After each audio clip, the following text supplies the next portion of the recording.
Abaraboye. So this week, yet another Yoruba king and Oba was discovered in a Christian church pledging allegiance to Jesus Christ. This isn't the first or the second or the third or the 50th. It happens more times than anybody really would like. And coincidentally for me, I've also recently come into contact with a bit of information about a prominent community teacher, who's a financial advisor and educator who is, swept up in a little bit of controversy because of his alleged partnership with a Chinese marketing scammer or something like that. That's the implication anyway. People are, all upset. But either way, what they have in common is that, the Christianized king and the marketing scam surrounding the financial advisor is that these are two people who are caught up in the contradictions of their time. When people can't understand how two things are converge and make sense, then the easiest thing for people to do is to stereotype, condemn and isolate. Right? That's the easiest thing for people to do. They call you a name, put you in a category, and then say, I'm going to put you over there. They don't have to think about it anymore, right? But in reality, it's such a waste of an opportunity because we are living in a time wherein the kinds of overlaps that you're going to see within people are going to be more complex than ever before. This isn't like any other period in history. You're going to find combinations of activity that won't immediately make sense to you. Okay, you just can't know everything about all the worlds and the ways in which people are walking in those worlds to be able to make an instant understanding based on a little bit of information, right? And so I want to share with you a really basic counseling technique that I think is helpful, for individuals as well as for groups of individuals.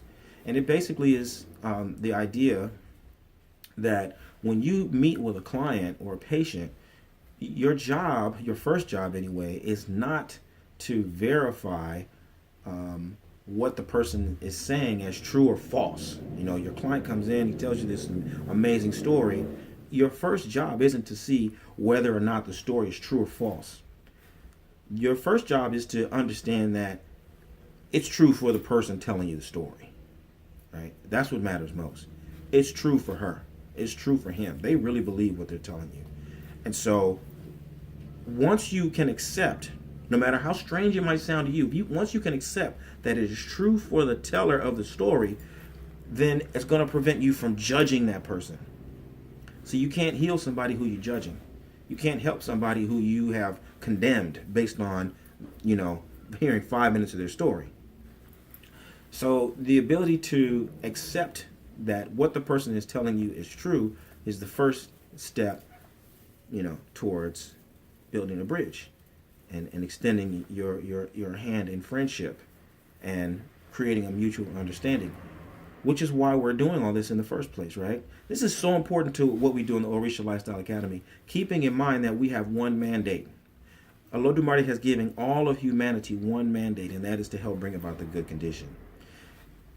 If we're isolating ourselves from one another at the first glimpse of a contradiction, if we're condemning one another at the first sight of a misunderstanding, and all of our confidence and faith and belief in one another and in the tradition and the system and in that group of people or those group of people, if we're going to let all that crumble every time we run into a discrepancy or a contradiction, then it's not possible for us to help to bring about the good condition, right? Because that's not a solo effort.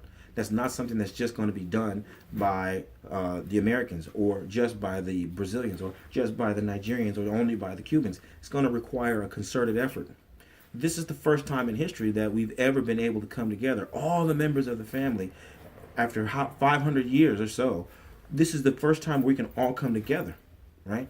And we're coming together with all these different life experiences for 500 years. So naturally, there are going to be some differences. And the first thing is to learn how to accept one another as we are. Then we can go about the business of determining, what we're going to do together. And what we're going to do together is really important, because everybody is not a part of your constituency. Everybody's not voting for you. Everybody's not paying you. Everybody isn't supporting your effort. So that's where we come to the point of knowing who you serve. When you know who you serve, also you're definitely going to spend a lot less energy trying to condemn, trying to isolate and tear down other people, right?